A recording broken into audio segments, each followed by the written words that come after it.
Hello, everyone, and welcome to Slugs and Steins, a lecture series from UC Santa Cruz. My name is, my name is Shana Kent, the Executive Director of the UCSC Alumni Council, and with me is David Hansen, a dedicated volunteer and a previous member of the UCSC Alumni Council. We also have Mike Reapy, a past president of the Alumni Council, who many of you are familiar with seeing on this lecture series with us virtually. He's having some connectivity issues, so he might be joining us later for the Q&A. For those of you who are new, Slugs and Stein series engages a UC Santa Cruz faculty member in discussion with you, the local community of the Monterey Bay and Silicon Valley, and our extended community across the globe. With the goal of making us all Renaissance people. We want it to feel just like you're at UC Santa Cruz sitting in a class, but with a drink in your hand and without tests. Before we get started, and since we can't see you, we like to know where you're zooming in from and how many people are watching with you. Please take a moment to fill out the poll, the short poll that just popped up on your screen. And after a few moments, we'll share the results.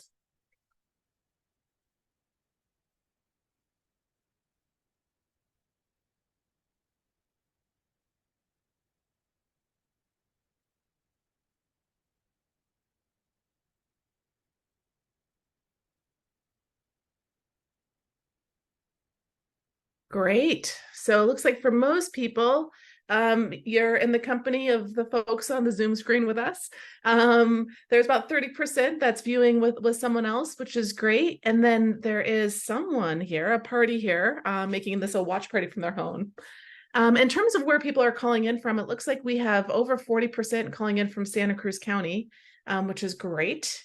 We have another 30% from the Bay Area, and primarily living here in the United States. But we do have a few people that are across the globe. So welcome and thanks for joining us. So tonight we will be tipping our steins with Sharon Kinoshita, a professor of literature at UCSC. Professor Kinoshita specializes in medieval French literature, Mediterranean studies, and the global Middle Ages. Her work on Marco Polo includes an annotated translation of the earliest surviving versions of his description of the world, numerous essays exploring various aspects of his world, and a book forthcoming in Reaction Press's new series, Medieval Lives. We will have a dedicated Q&A at the end, but Professor Kinoshita will take a few questions during the talk to clarify concepts.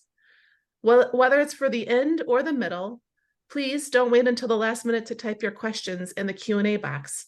You can add them at any time, and also, if you see someone else's question that you like, you can upvote it, and we'll ask it sooner.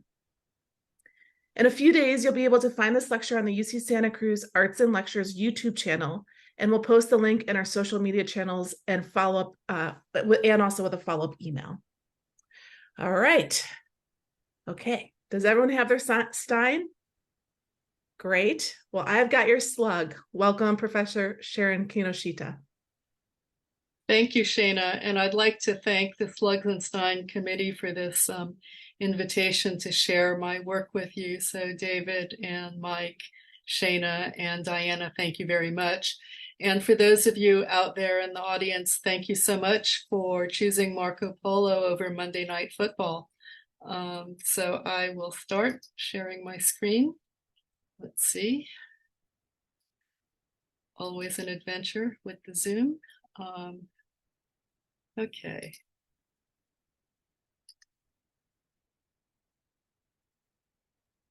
So let's make sure this works. Okay. So few medieval figures enjoy greater name recognition than Marco Polo. Academic critics sometimes see him as a proto-Orientalist, a precursor to European explorers who cast a colonizing gaze over non-Western parts of the world. But to the general public, he is a brand name connoting exoticism, adventure, and the luxuries of the East. Examples abound. Marco Polo is a luxury hotel in Dubai, a whole chain of luxury hotels in China and Southeast Asia, embodying Asian warmth and Western comfort. He is an exclusive frequent flyers club for Cathay Pacific Airlines, appropriately since Cathay or Cathay entered Western Europe's vocabulary as the name for China through the writings of Marco and his contemporaries. In Germany, Marco is a series of travel guides and a line of clothing distinguished by its urban casual chic. To the French, he is a secret blend of black tea scented with flowers from China and Tibet. In his native Italy, Marco Polo is a franchise of mobile gelato carts, and he is eponymous patron of the airport of Venice. Ironically, since this involves a mode of travel a world away from the months, if not years-long itineraries separating Venice from Cathay in the Middle Ages. In his stunning pictorial essay on Marco Polo, National Geographic photographer Michael Yamashita, who happens to be the cousin of the literature department's own Karente Yamashita, writes, "I have stayed in the Marco Polo Hotel in Singapore, eaten in his namesake restaurant in Venice, taken a cruise ship named for him in Hong Kong, puffed on Marco Polo cigarettes in Indonesia, and shopped for clothes at the Marco Polo shop in Beijing. In my own most recent discoveries, Marco Polo is a video chat app that brings you closer to the people who matter most without asking you to compromise on trust. And bringing it back home, Marco Polo is an artisanal Italian ice cream shop in San Francisco, and now in San Jose, that features flavors like durian, lychee, and jackfruit alongside coffee cognac and mint chocolate chip." Okay, so before we start my talk on Marco Polo, I thought we could do a few quizzes just to kind of take the pulse of where Marco Polo is in the Middle Ages. So here are the first two questions. What language do you suppose that Marco Polo's description of the world was written in? And which of these present-day states was not subject to the Mongol Empire, which is the heart of Marco's book?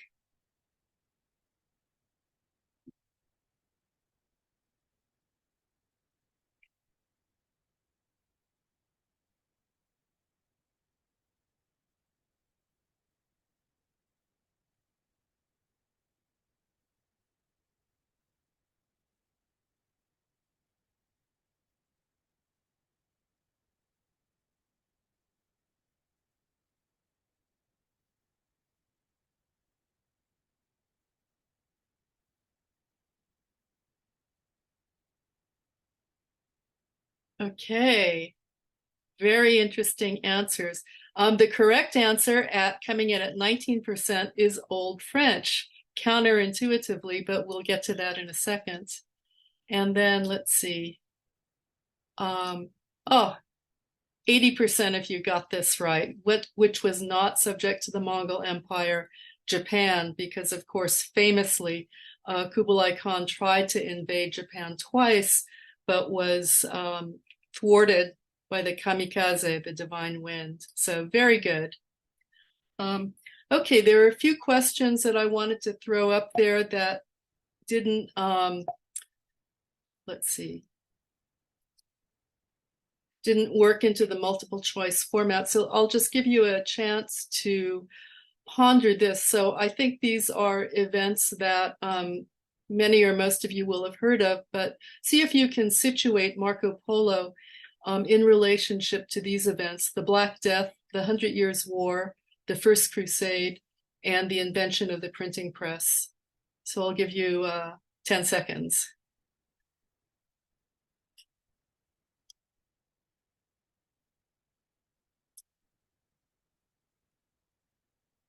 Okay, here we go. Marco Polo returns to Venice in 1295 and composes his book in 1298. So you can see it in relationship to these other events. So it's pretty early in what we call the High Middle Ages and before the big turning point of the Black Death. Okay. Second, where does Marco fit in chronological sequence with these folks that you've heard of?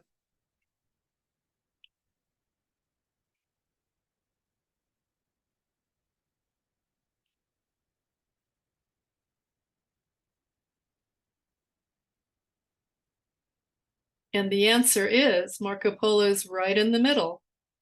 And I like often to point out in talks or in my class that St. Francis of Assisi died in 1226, Genghis Khan died in 1227. And so when these two great figures died, they really inhabited separate worlds that had no contact with one another. But within 20 years or so, followers of St. Francis, the first Franciscan friars, were the ones who ventured east and met with Genghis Khan's successors, the great Khans who come between Genghis and Kublai Khan. So by the time Marco is born in 1254, the two worlds which were separate a quarter century before have come together in really productive ways. And our last quiz, where does Marco Polo's book fit in this chronological sequence of literary texts?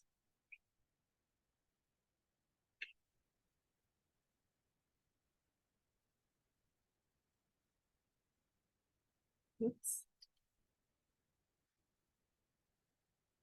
And here we go. Again, Marco Polo is quite early. My PowerPoint has a mind of its own. Sorry.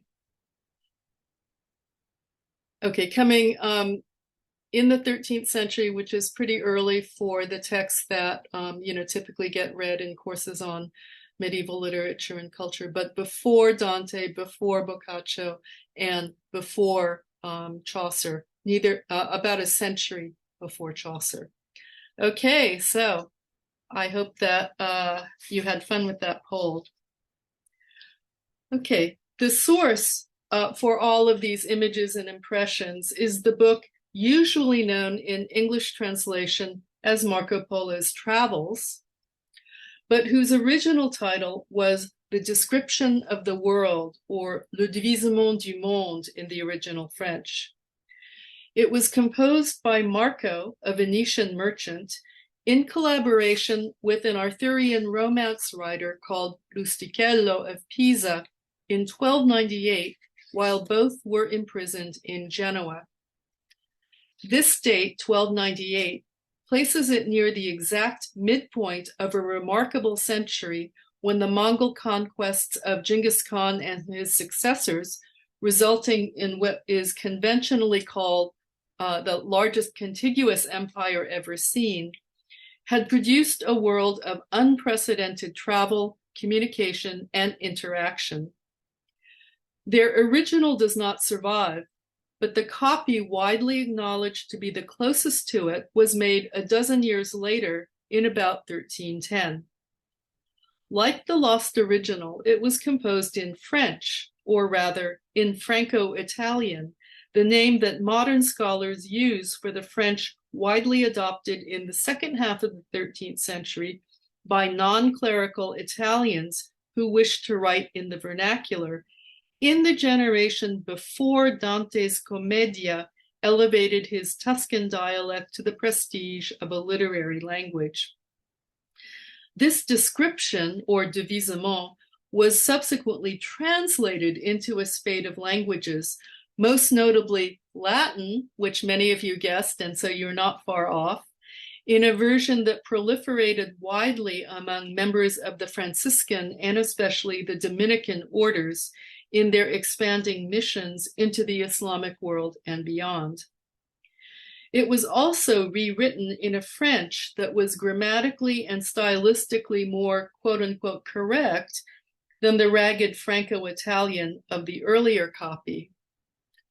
Several of these adaptations figure among the medieval manuscripts best known today, not on account of the text that they convey, but because of their magnificent illuminations, reflecting their commission by high-ranking royal or noble patrons.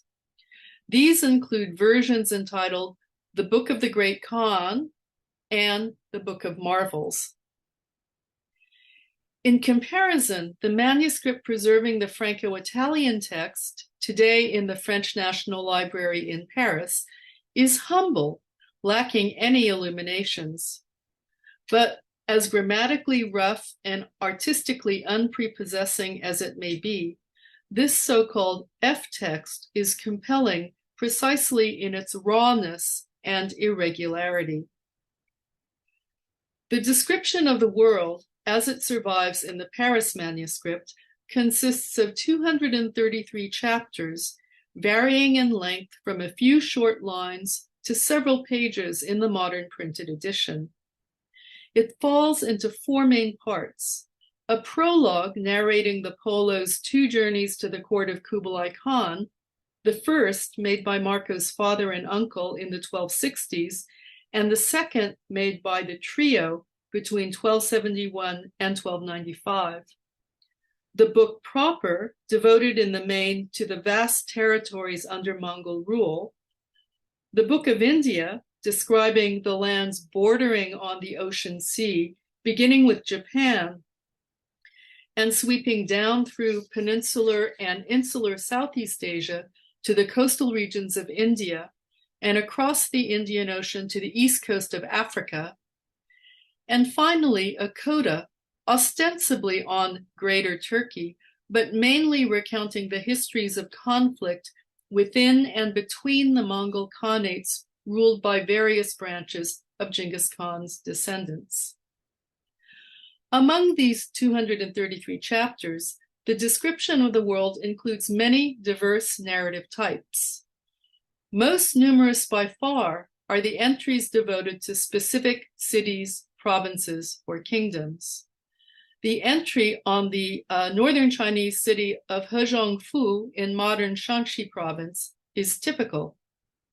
In their most schematic form, these typically list the inhabitants' religion, their political allegiance or form of rule, their source of livelihood, trade, crafts, agriculture, and any commodities of particular interest to merchants. Longer entries might include proto-ethnographic accounts of noteworthy cultural features, dress, customs, food, recent history, especially how the place in question came under Mongol rule, or marvels, including miracle stories associated with local sites or figures. Along the way, Marco shows consistent interest in matters related to commerce, whether merchants are well or ill-treated, the infrastructure, markets, special districts, warehouses, transport systems, including roads, navigable waterways, and bridges that are available to facilitate trade, the volume and quantity of particular commodities, pearls, peppers, silks, to be had in one location or another. And charmingly, Marco at times waxes enthusiastic, describing a region's animal life, even where it has no bearing on trade. To sample the generic and stylistic diversity of the description of the world, let's begin with the opening lines. Lord, emperors and kings, dukes and marquises, counts, knights and townsfolk, all of you who wish to know the diverse races of man and the diversities of the diverse regions of the world, take this book and have it read. Here you will find all the greatest marvels and great diversities of Greater Armenia, Persia, the Tartars, India, and many other provinces, as our book will tell you clearly, in orderly fashion, just as Messer Marco Polo, wise and noble citizen of Venice, tells, because he saw it with his own eyes. Strikingly, Rustichello's prologue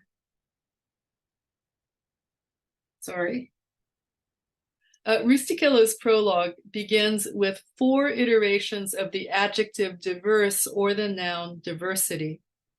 Such ungainly repetition, so grating on modern ears, is simply an exaggerated version of a stylistic trait widespread in 13th century French romances, like the great Arthurian prose works, The Quest of the Holy Grail, or The Death of King Arthur. English translations typically conceal this stylistic clunkiness under a more varied vocabulary. In comparison, here is the same opening in the 1871 version by the Scottish geographer Sir Henry Yule and the 1958 Penguin edition by Ronald Latham. These interventions, which in terms of modern translation studies serve to domesticate the text, indisputably render it more elegant. But this comes at the price of erasing one of Marco and Rustichello's greatest thematic emphases.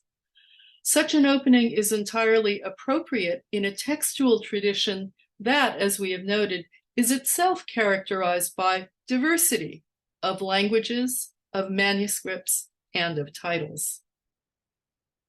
But repetition is not the only way the prologue registers this focus on diversity. Its opening invocation, which has attracted critical attention for its close resemblance to the first line of Rustichello of Pisa's own Arthurian romance, Meliadus, calls out to a remarkably wide audience.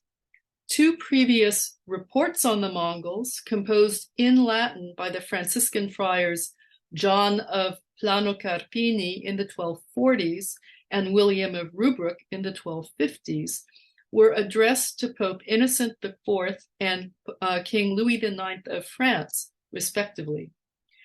Vernacular literary texts in Old French commonly invoked the noble or royal patron who had commissioned them or whose favor their authors sought to attract.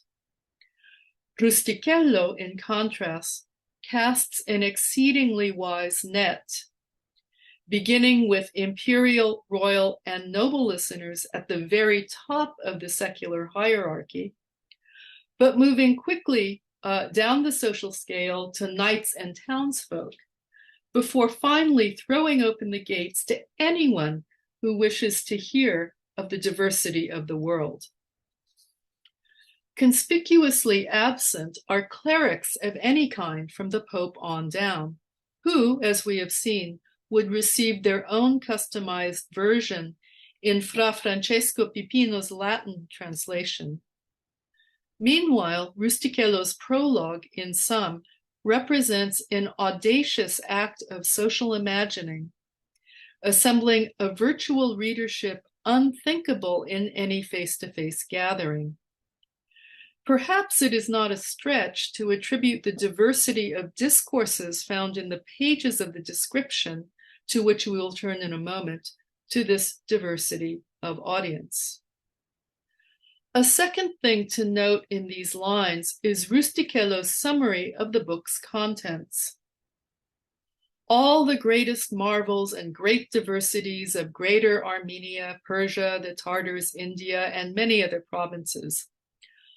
A word of explanation: Tartar, derived from the ethnic or tribal designation Tatar, inflected by Tartarus, the ancient Greek name for the underworld, is the term consistently used for the Mongols throughout the description and other Latin European writings, as well as some Arabic and Persian sources.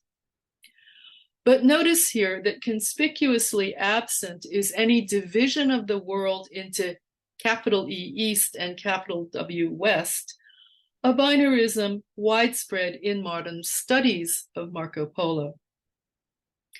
Also missing are the three continents, familiar from medieval TO maps, so called from the O formed by the great encircling ocean, and the T of the three waterways trisecting the world's landmass. In the Book of Treasure, the Livre du Trésor, an encyclopedic compilation composed also in Franco-Italian in the 1260s by the Florentine scholar and statesman Brunetto Latini, we can see this conventional medieval vision of the world. The earth is girded and surrounded by the great sea, which is called the ocean, and all the other seas which flow throughout different parts of the earth are extensions of it. All the earth is divided into three parts: Asia, Africa, and Europe. But this is not accurate, for Asia contains half of the whole earth. Just to go back, you can see in the TO map, Asia is 50%, with Europe and Africa being 25% each. And by the way, this was the customary disposition of medieval maps, especially in Marco Polo's time. So we have east at the top instead of north, and this is where we get our word orientation. We literally, find ourselves by pointing to the east. Okay.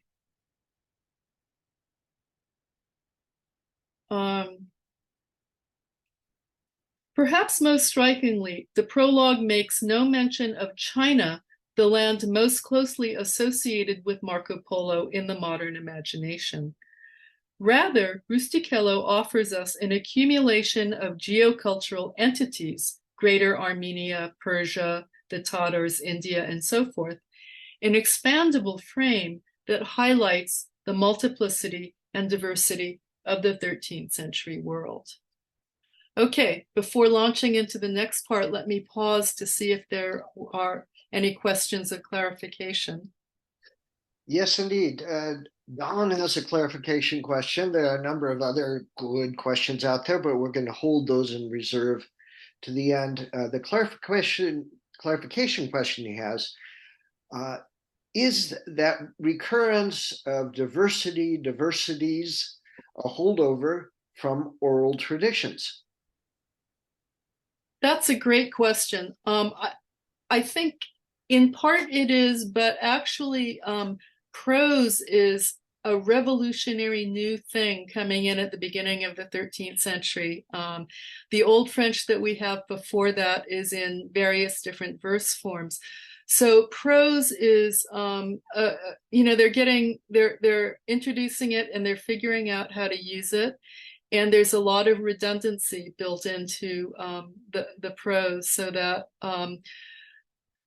there are, many examples in the text. We can talk about this later, that I chose to keep in my translation just because it's so reminiscent of what we find in those Arthurian romances. So I would say, on the one hand, repetition can be a function of orality, but on the other hand, in this case, I think it really has to do with the insistence and kind of over determination that we get in these early examples of prose. But thank you, that's a great question.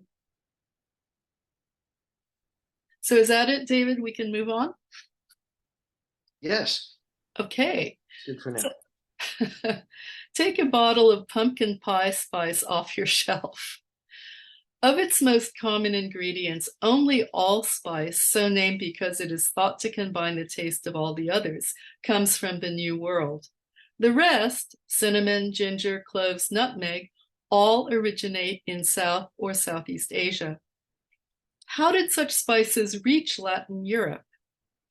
In a crusade treatise called How to Defeat the Saracens, written within 2 decades or so of the description of the world, the Dominican friar William of Adam identified India as truly and effectively the cause of all the evils then besetting Latin Christendom's war effort against the Muslim regime of the Mamluks of Egypt. Why? For of all the things that are sold in Egypt, pepper, ginger, other spices, gold, precious stones, etc., all of the precious things are carried from India to Egypt. The merchants of these parts expose themselves to the fetters of excommunication and put aside their obedience to the Mother Church and reverence for the highest apostle when they go to Alexandria to buy these things. That is, in Marco Polo's day, as in preceding centuries, the spice trade in Europe depended upon Italian merchants, principally the Venetians and their arch rivals, the Genoese, who did business in the Eastern Mediterranean ports, none more so than Alexandria. We know that these spices came mainly via maritime routes across the Indian Ocean, up the Red Sea, and then overland to Alexandria. Just a few years before William of Adam penned his screed against this trade, an aging French nobleman named Jean de Joinville, recalling his experience on crusade with the French king Louis IX over a half-century before, gave this account of the goods flowing into the markets of Alexandria. Before the great river enters Egypt, people who are used to doing so cast their fishing nets wide across the river each evening.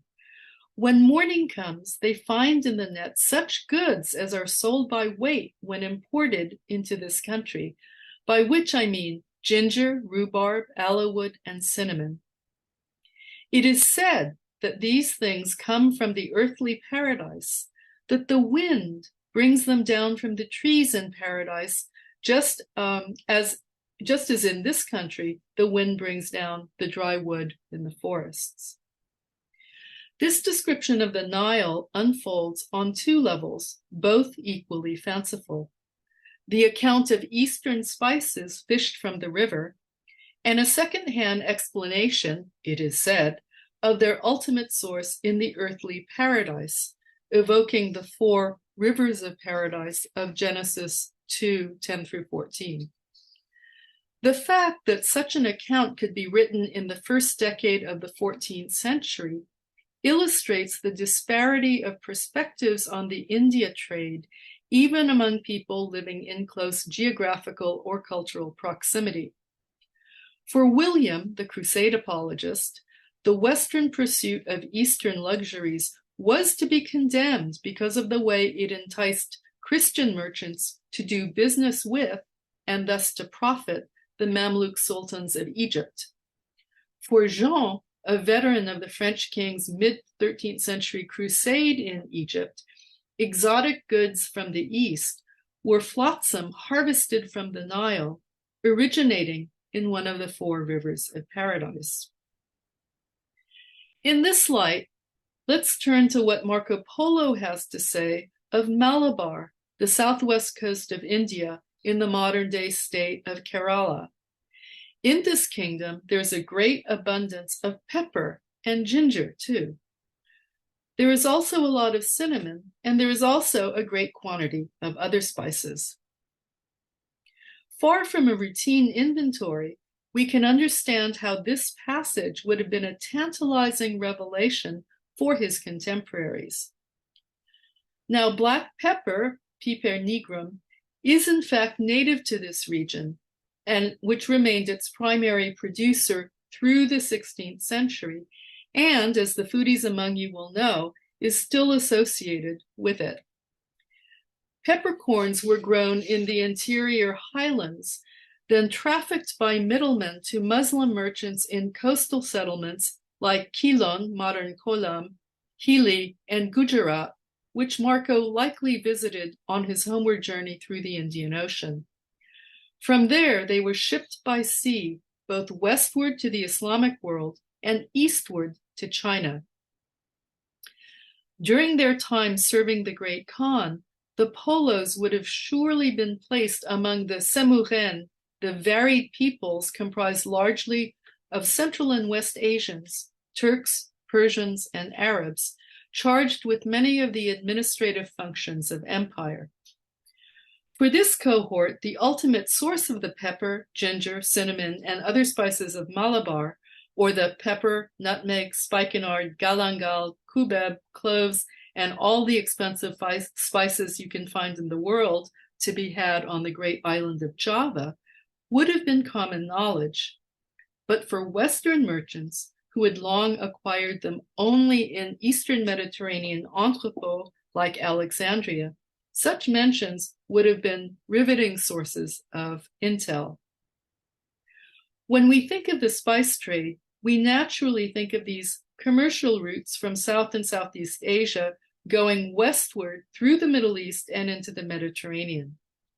But as Marco repeatedly reminds us, these same commodities so valued in Europe were shipped eastward as well.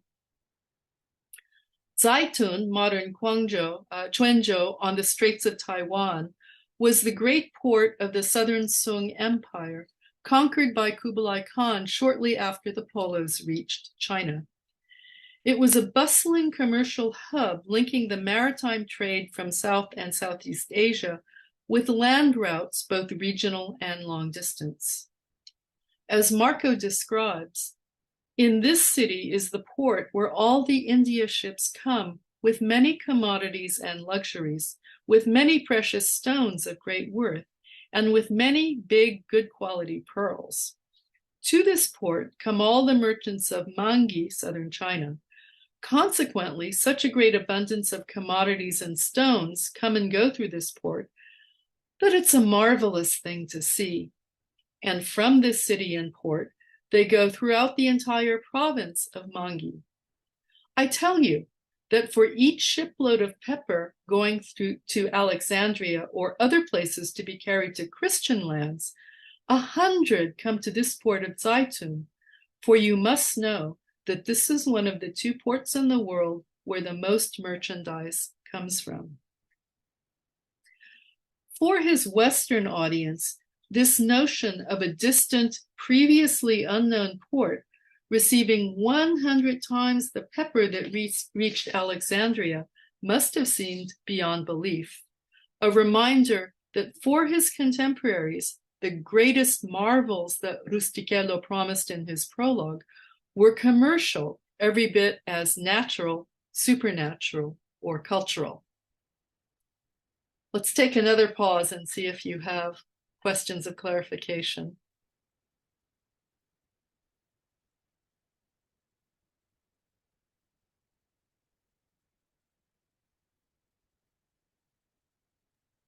We have some questions about the cuisine. Some clarification that the Indian cuisine rarely contains some of these cinnamon, black pepper, etc. Is that the case?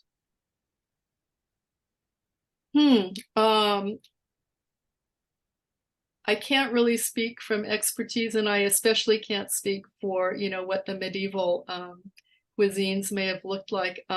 In my forthcoming book on Marco Polo, I do take a glance at some contemporary, that is 13th century Arabic cookbooks coming from Syria to give a kind of idea of the ways in which pepper was used.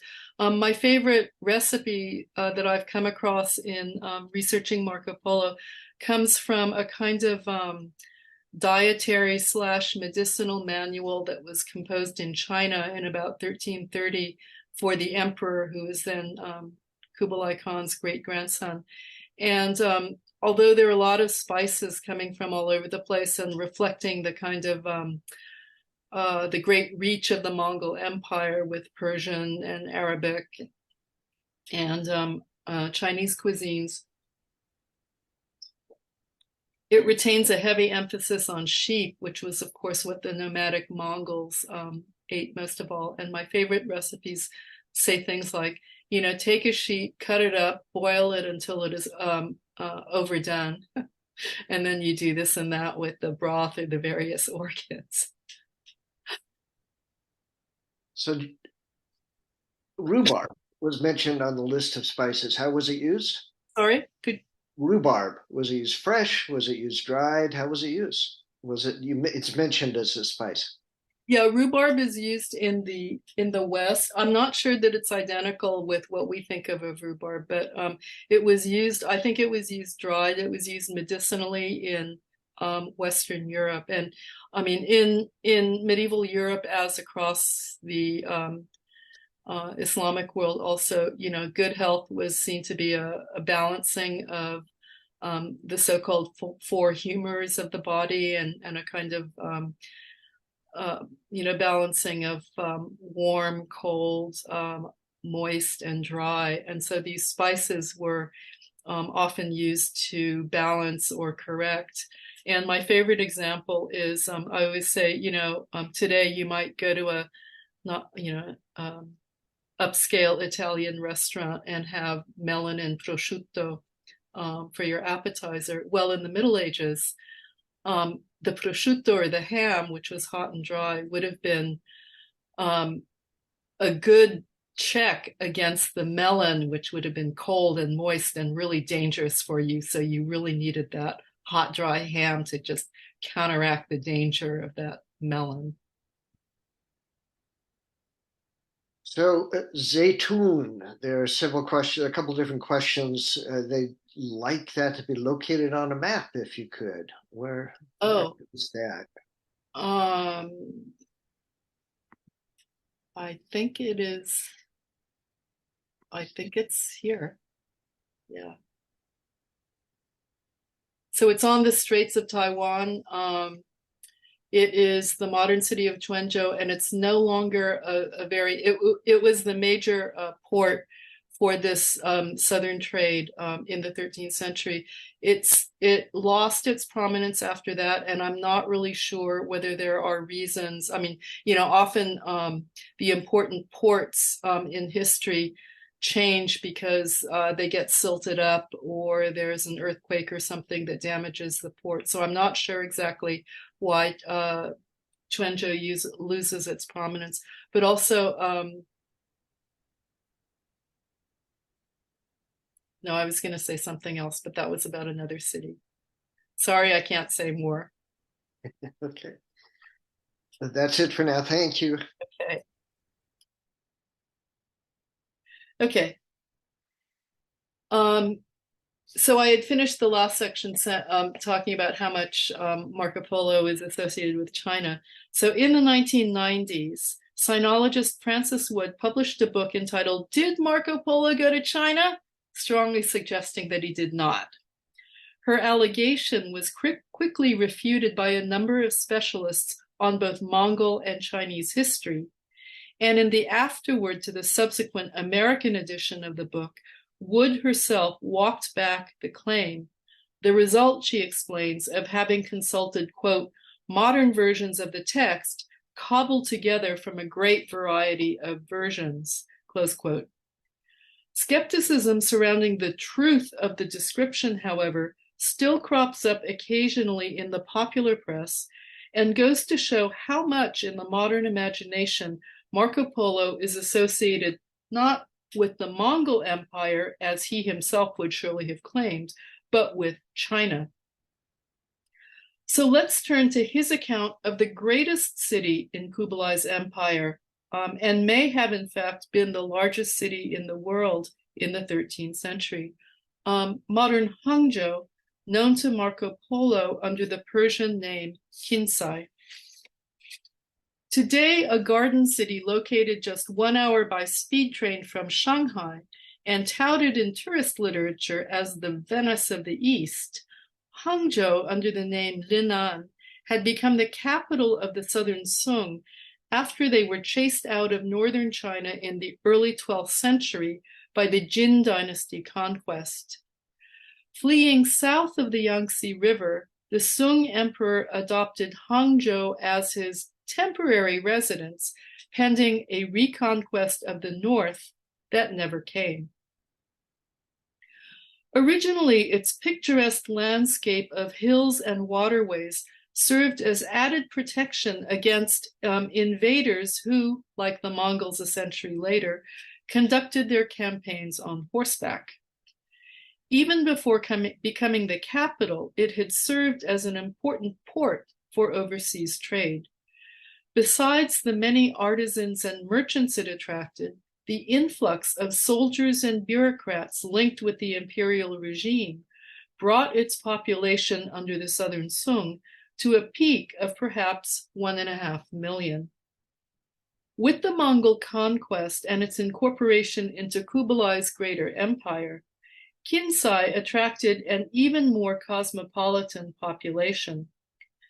The decades the Polos spent in Asia saw the construction of a mosque and a Nestorian Christian temple near the ruins of the former imperial palace, at the heart of what would become a flourishing commercial and entertainment district. In the 13th century, as today, Hangzhou's most important feature was the body of water known as Westlake. This is Marco Polo's description. Toward the south, there is a lake a good 30 miles around, and all around there are many beautiful palaces and beautiful houses belonging to nobles and great men, so wondrously made that they could not be better or more richly devised. Under the late Sung, the beauties of Westlake had been formalized in a conventional list of 10 views, inspiring both poetry and paintings. But if modern Hangzhou can be marketed as the Venice of the East, it is, of course, for its bridges. In Marco Polo's words, it is said that the city of Kinsai was about 100 miles around and had 12,000 stone bridges. As for each of these bridges, or for the majority, a great ship could easily pass beneath its arch. For the others, a smaller ship could. It's no marvel that there are so many bridges, for I tell you that this city is all on the water and surrounded by water, and therefore it is fitting that there be many bridges for getting around the whole city. To appreciate the impression that this waterscape would have made on Marco and his larger audience, we need only think of his native Venice, built across myriad islands in the Venice Lagoon, a patchwork of parishes, each with its own church, campo, market square, and palazzi of its leading families, connected by ferries and wooden bridges. In 1267, Marco's compatriot Martin da Canal composed a history of Venice, also in French, like the description of the world, in order to highlight the glories of his city. After his pious invocations of our Lord Jesus Christ, Our Lady Holy Mary, and the beloved evangelist Monseigneur Saint Mark, Venice's patron saint, he turns to the city itself. It's the most attractive and pleasant of our age, filled with beauty and all good things. Merchandise flows through this noble city like water through fountains. Venice rises out of the sea, and salt water runs through it and around every place except in the houses and the streets. And when the citizens are in the public squares, they can return to their houses either by land or by water. This flow of water, however, is introduced not for its own sake, but as a simile for the merchandise that flows through the city. As Martin elaborates, commercial goods come from everywhere, along with merchants who buy the products they desire, which they then take back to their own countries. In this city, one can find an enormous amount of food, bread and wine, fowl and water birds, fish, salted meats, and great fish from the sea or from the river. There are merchants from everywhere who come to buy and sell. Abundance here is marked not by spiritual riches, but by the diversity of foodstuffs. Even the well-born nobles who would hold pride of place in other civic descriptions are nearly squeezed out by the attention given merchants, craftsmen, and sailors. In this beautiful city, there are a great number of gentlemen, including the old, the middle-aged, and the young, the nobility of whose birth warrants great praise. With them, merchants who buy and sell, money changers, citizens practicing every craft, mariners of all sort, and boats that transport them to any locale, and warships used to cause injury to the enemy. Also in this city, there are many beautiful ladies, maidens and girls in abundance, very richly clothed. And I can't emphasize enough how unusual this is in a medieval official source like this History of Venice to, have the mention of merchants, let alone money changers and artisans, because, normally It's the city is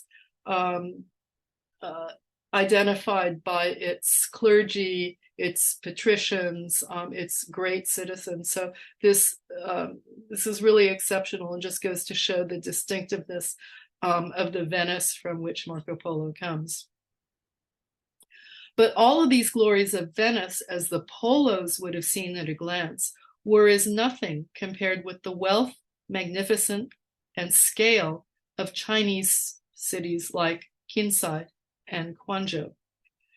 The Rialto Bridge, today one of the city's most recognizable monuments, was not built in stone until the end of the 16th century, contemporary with Shakespeare's Merchant of Venice, with its famous line, "What news on the Rialto?" Only in the 1260s, during Marco Polo's boyhood, was an existing pontoon bridge replaced by a wooden structure. And the bridges spanning the lacework of waterways between those myriad islands were humble wooden structures lacking even side rails. Certainly no one in the 13th century would ever have dreamed of calling Hangzhou Kinsai the Venice of the East. And our author could could not have dreamed that this structure on the road leading out of Kublai's capital of Khanbalik, modern Beijing, would one day informally be dubbed the Marco Polo Bridge. Okay, going forward, any clarifications? No, I think you're good to keep going. Okay, great.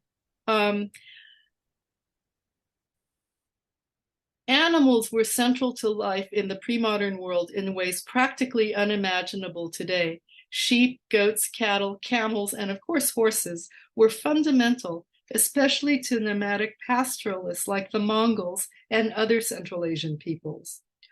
Rulers in South and Southeast Asia deployed elephants in battle and rode them in ceremonial performances of kingship. As mentioned earlier, Marco Polo delights in animals throughout the description of the world.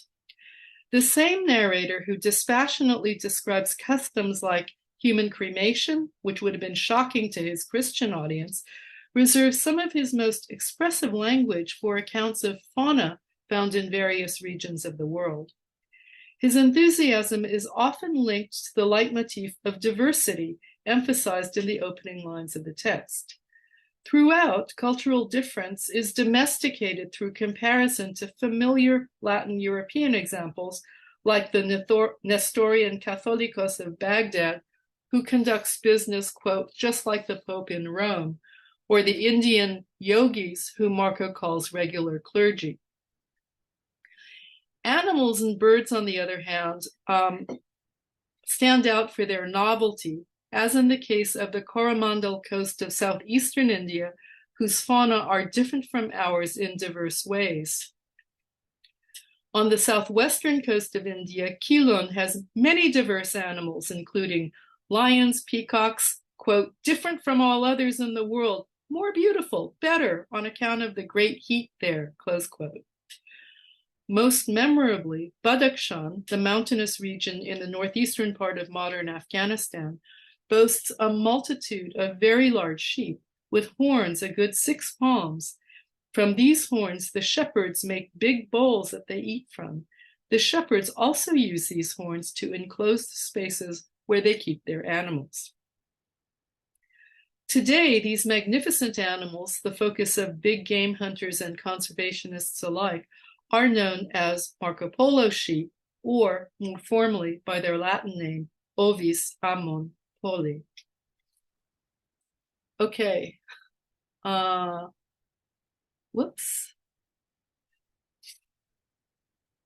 stretch. Marco Polo, the wise and noble citizen of Venice and the world, born a decade or so after the historical figures we have explored here, the great Italian poet Dante Alighieri completed Paradiso, the third part of his Divine Comedy, in about 1320.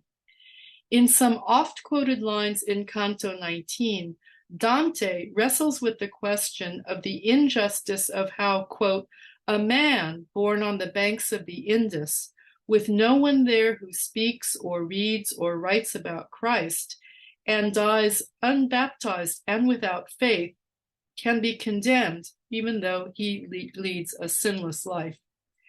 In response, his guide and interlocutor, the Roman poet Virgil, reprimands him for thinking that human reason could comprehend God's judgment. In a Latin European context, Dante's anguish over the fate of unbaptized Indians was progressive for his time. But over 2 decades earlier, in the part of the description called the Book of India, Marco had described with perfect equanimity yogi who go about completely naked, worship cattle, and anoint their bodies with powdered cow dung, who lead temperate lives, avoiding meat, wine, and lustful behavior, except with their wives. Far from the condemnation we might expect from the pen of a Latin Christian observer, we instead find praise at their honesty in commercial affairs and admiration for their asceticism. This comparison with the writings of his own younger contemporary underscores the extraordinary capaciousness of Marco's worldview, nurtured without a doubt by the mercantile practicality first evinced by his father and uncle, combined with his intimate familiarity with the diversity and complexity of the world. Having arrived at the Mongol court in the mid-1270s and gained the favor of the great Khan, Marco, still in the company of his father Niccolo and his uncle Maffeo, left Kublai's empire in 1291, sailing the maritime route through the Indian Ocean, stopping at the coastal ports along the way, traversing the Ilkhanate, Mongol Persia, and arriving home in Venice in 1295. Thank you for accompanying us on this journey. And to forestall what are undoubtedly your most pressing questions, 1, no, I don't know the origin of the swimming pool game. And 2, no, I've never seen the Netflix series. But I did want to add for those of you interested in supporting this kind of research, it would be wonderful if you could go to the donation page for the Humanities Institute, a wonderful unit on our campus, which I had the great pleasure of directing last year. So thank you very much for your attention. Thank you, Professor. All right, we have quite a list of questions here. Let's start with John.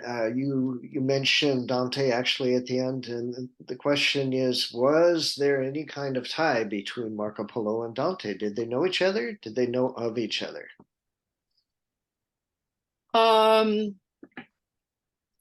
Well, they give no sign of knowing each other. Let's put it that way. Dante dies at about the same time as Marco Polo, but he's about 10 years younger than Marco Polo. And he spends a good deal of his life in exile. So he's preoccupied for much of that time with getting back to Florence. And then also, of course, he's writing his Commedia, which is interested in taking the notable personages from his own present and recent history and slotting them in various places in hell, purgatory, and paradise. So I think, they really inhabit different worlds. And notably, one of Dante's great projects was to forge a literary language in Tuscan, in part to displace all of those people who, were writing all this stuff in French. Wonderful. Before we go on, I'd like to encourage you to vote. Add your comments in the Q&A, but also upvote those that you think are good. Thanks, thanks, Professor. I learned a lot in the past hour. The next question we have is from Van. He's asking about comparing Marco Polo to Christopher Columbus. Is Polo a kinder or better explorer? And did he kill anyone? Okay, so first of all, Columbus famously had a copy of Marco Polo's text, I think in a Latin version, when he sailed east. And so a lot of his notions of India that he was searching for, I think, come from Marco Polo. Part of my mission, if not to say crusade, is to convince people that Marco Polo was neither a travel writer nor an explorer.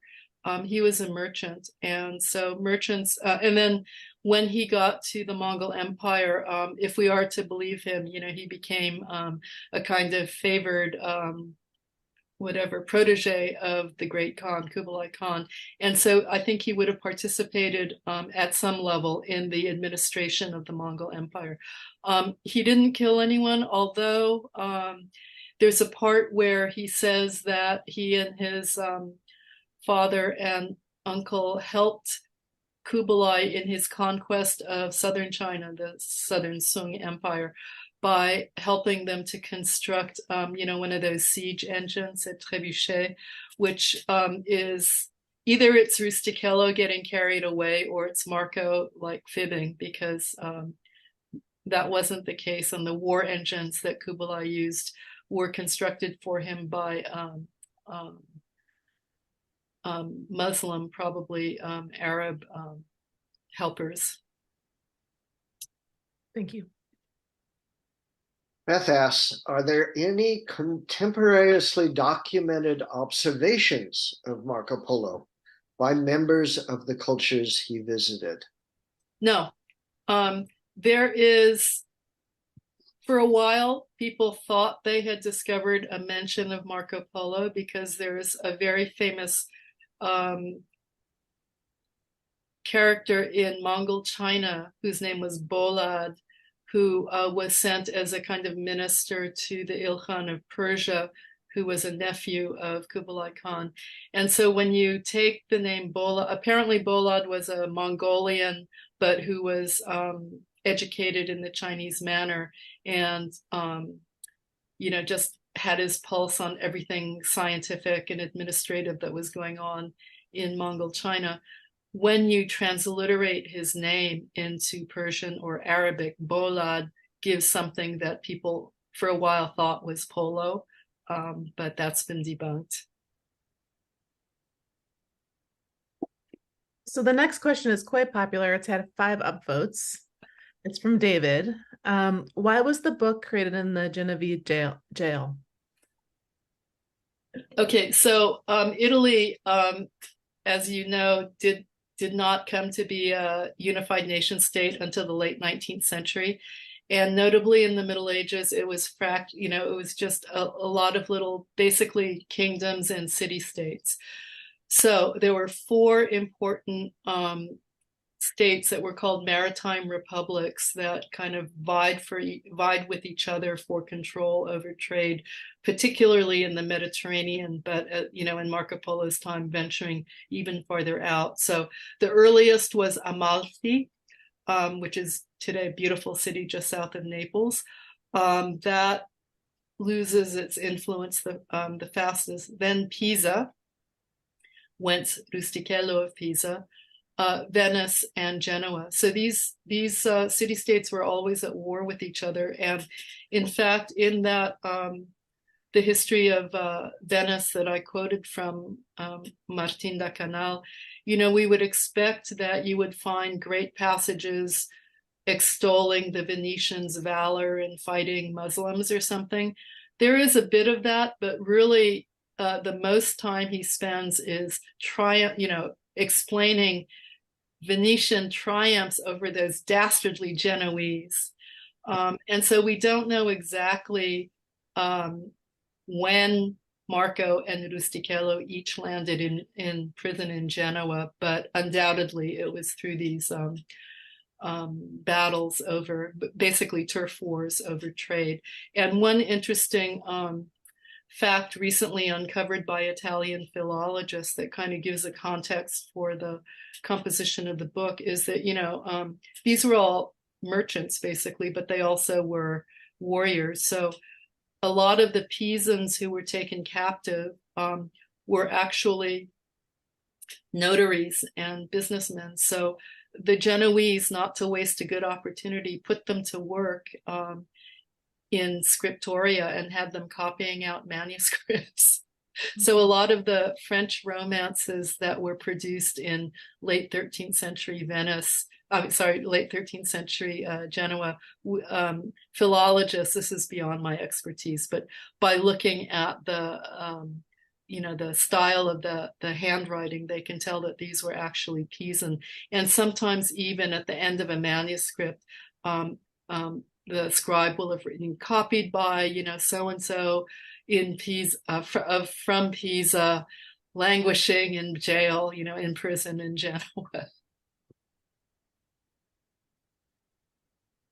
Okay, Lester has a question. Did Marco run into Christians on his trip, either in India or Nestorian Christians in Central Asia or China?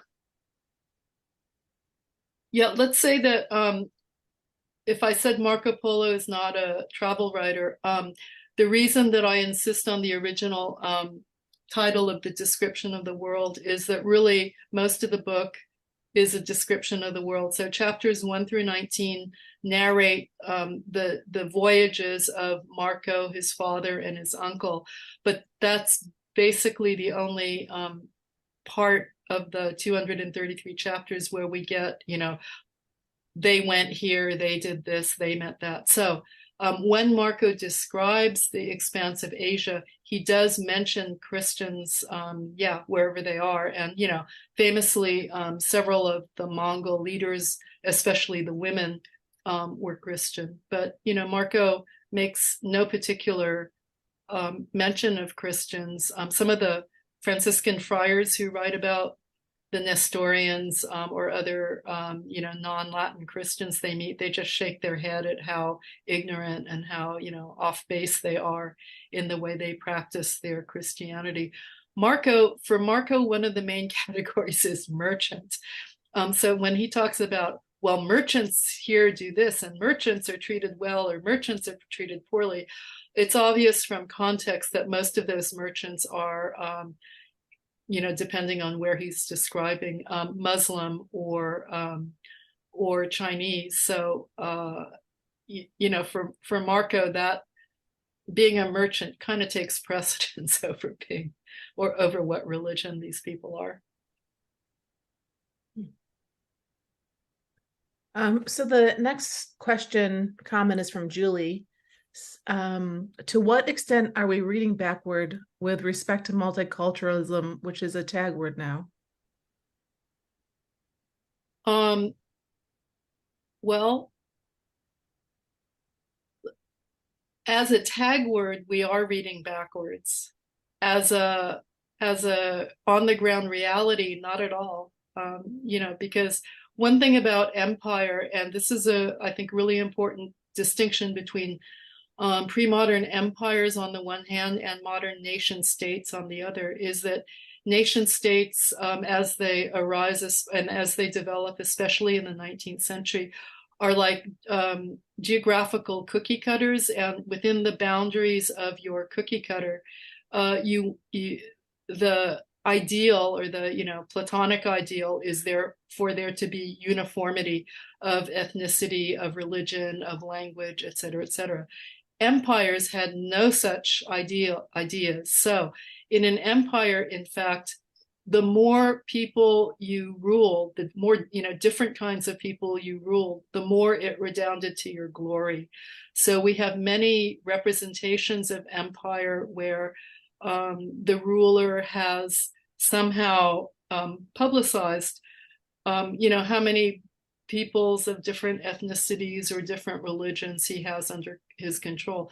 There was even in, let me think, I may get my facts slightly wrong, but in 12th century Spain, Iberia, there was a Christian king of Castile who called himself the empire of the three religions, Christianity, Islam, and Judaism, because even though we talk about, mislabeling, even though we like to think about the reconquest, the reconquista of medieval Iberia. In fact, until relatively late in that process, both Christian kings and Muslim emirs and sultans were happy to have peoples of different religions, different languages, etc., because they filled different niche in their cultures and economies.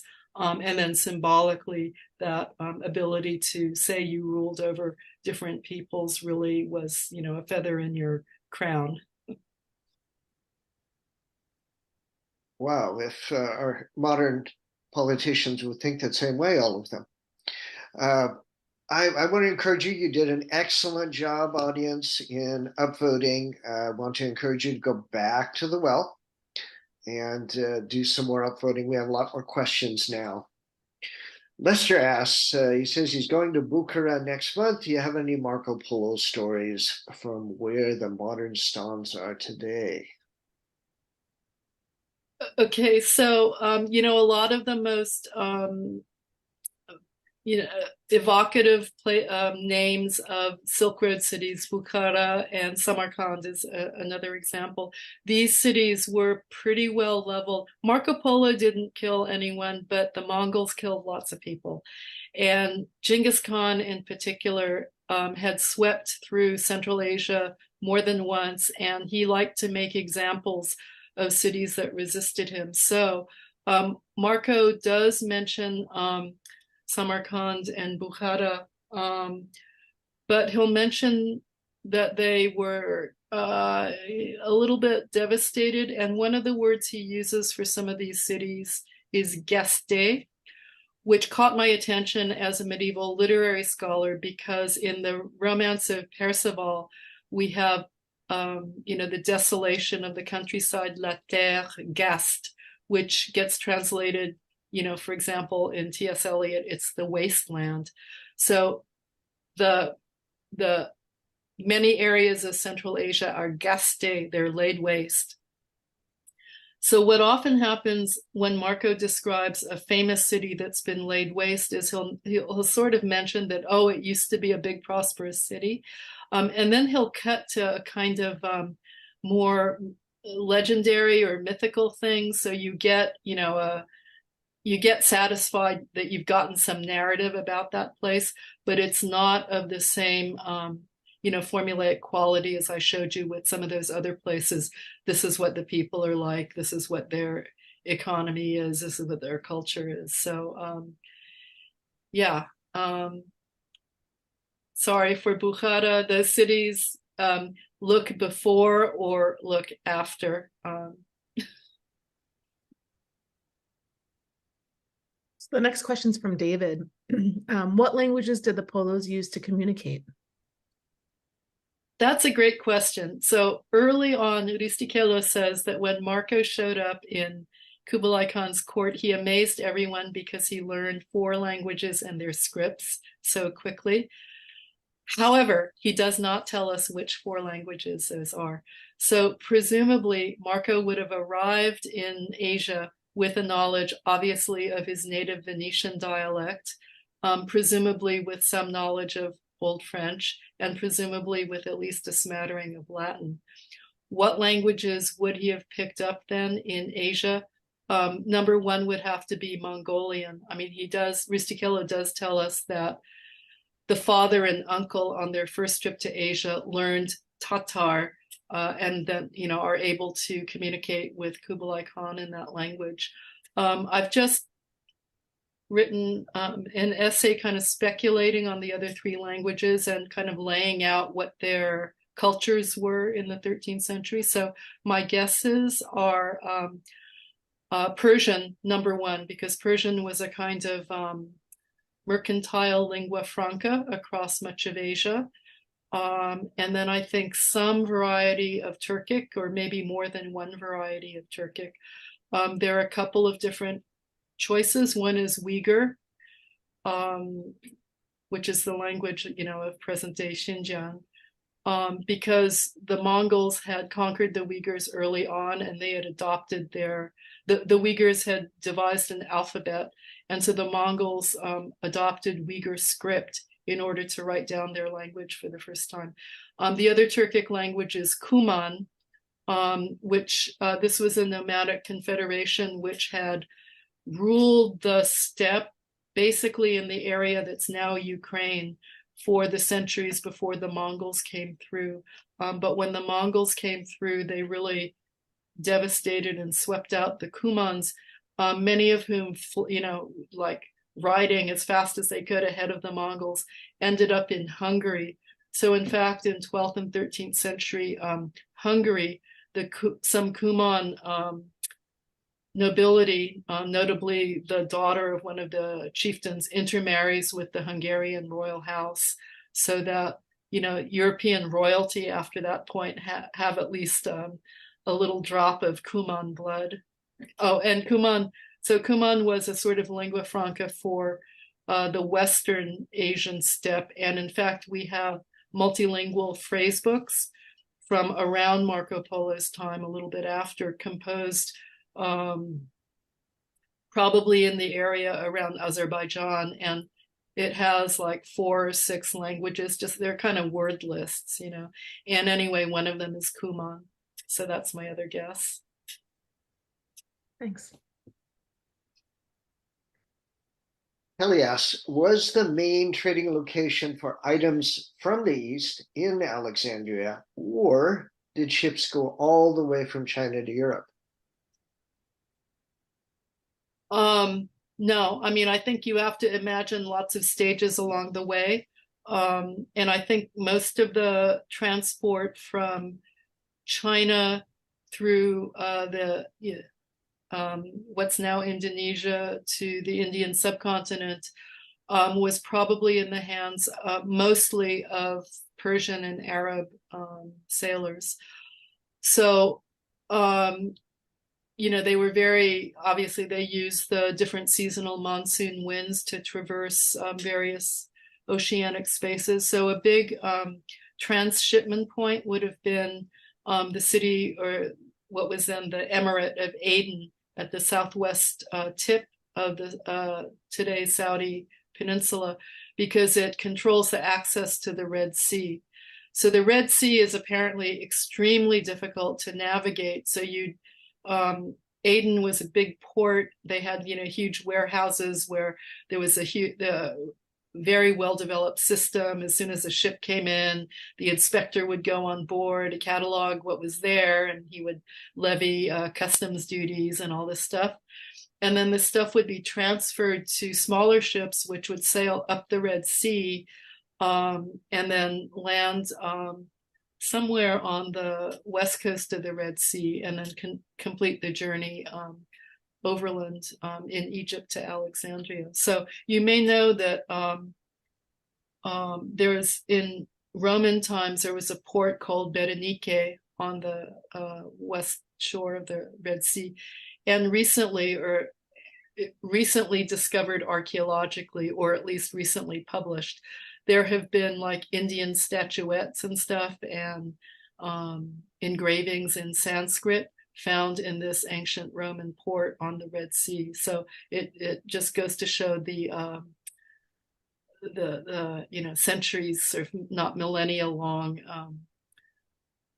trade route that's established there. And so there's some of you may know the historian, Scottish historian William Dalrymple, who writes a lot about India, Afghanistan, etc. But on his podcast or on Twitter, he's recently announced that his next book, I think forthcoming next year, is on this ancient maritime route from India to the Mediterranean.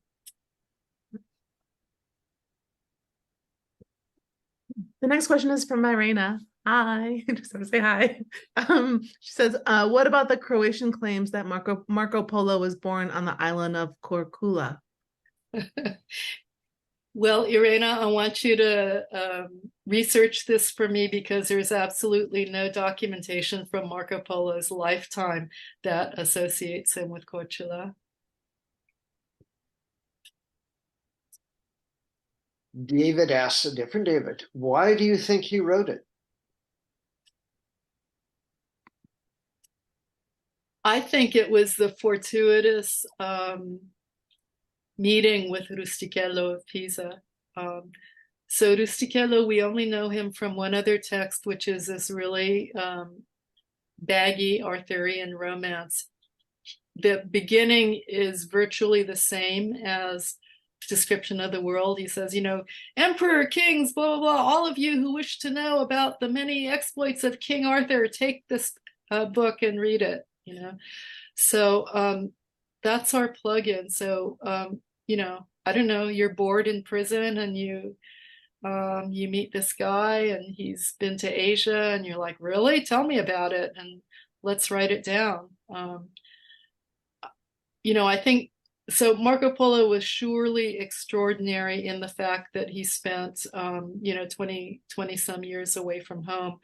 But that's not to say that there weren't other people who could have had experiences near to his, but they didn't write about it. So Marco Polo, pops out as exceptional just because of the fact that he happened to collaborate with Rustichello on this book.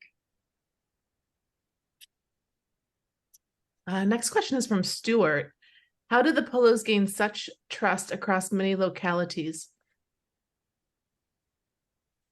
Well, they were merchants, and although Latin Europe had a great suspicion of merchants and mercantile activities, in practically any other empire you can name, people love merchants. Merchants bring you stuff that you want. Merchants create wealth. Merchants, you can tax them. They're how to say this?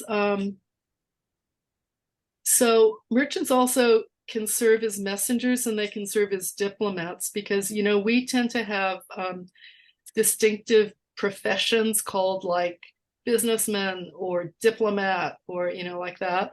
Whereas in the Middle Ages, people routinely, one of the words I use most often in describing important medieval figures is polymath. That is, they know lots of stuff. They write books or works in what we would regard as several different disciplines, but for them that was normal. And the same thing, several different activities. If a merchant is passing through, you would give him a communication to send back that he would pass on to the, whoever he met in the next place he landed. So the Polos were away from home for 24 years. But I have no doubt that they were communicating with people back home during that time. It may have taken a year or something for a letter or a message to have made it all the way across. But surely, we have records of uncles and nephews and cousins and stuff like that, doing business dealings, and they're kind of keeping Marco, his father and his uncles, their share of the family business in mind. They had a house in Constantinople that they lose. They're establishing, they're buying a house in the Crimea. They're doing all this stuff, and I have no doubt that there were people passing back and forth, and so it's not like they disappeared for 24 years. This is going to have to be the last question, but I think it's important. So Kathleen asks, does Marco Polo ever comment on the status of women in the places he visited? Not as much as we would like, but I mean, one of the things about the Mongols is that women were exceptionally powerful in the Mongol Empire or in Mongol society. So it seems to be a truism, first of all, that in nomadic societies, women are more prominent than in sedentary societies. Second of all, for Mongols, they practiced exogamy, and they had particular neighboring tribes that were favorite tribes for supplying wives. When Mongol rulers, when the great Khans died, there were often interregnums because everyone was fighting over who's going to be the next Khan, and so rulership often went to the widow, or so Marco sort of records this, like he'll say, he describes Kublai's 4 wives, and each of them has her separate household and this, that, and the other. So he does mention women. I think, he or Rustichello kind of don't quite have the language to do it, and they don't necessarily have the interest to do it, but clearly it's a kind of, it's a part of the world that Marco has become very familiar with, that women are really prominent. Well, thank you very much. Please join me in an applause for Professor Sharon Kinoshita. You can also add your comments down in the Q&A for her. She'll see them later. Thank you, Professor, for sharing your research this evening. Now, as she mentioned, you can support her also by supporting the Humanities Institute, and you find a link to that down in the chat box. I'd like to also thank the staff of the Alumni Relations and Special Events Offices. So in addition to Shana, Diana, Paulina, and Kristen, also a thanks to April Yee, who co-organizes, and to Mike, who disappeared off the screen tonight.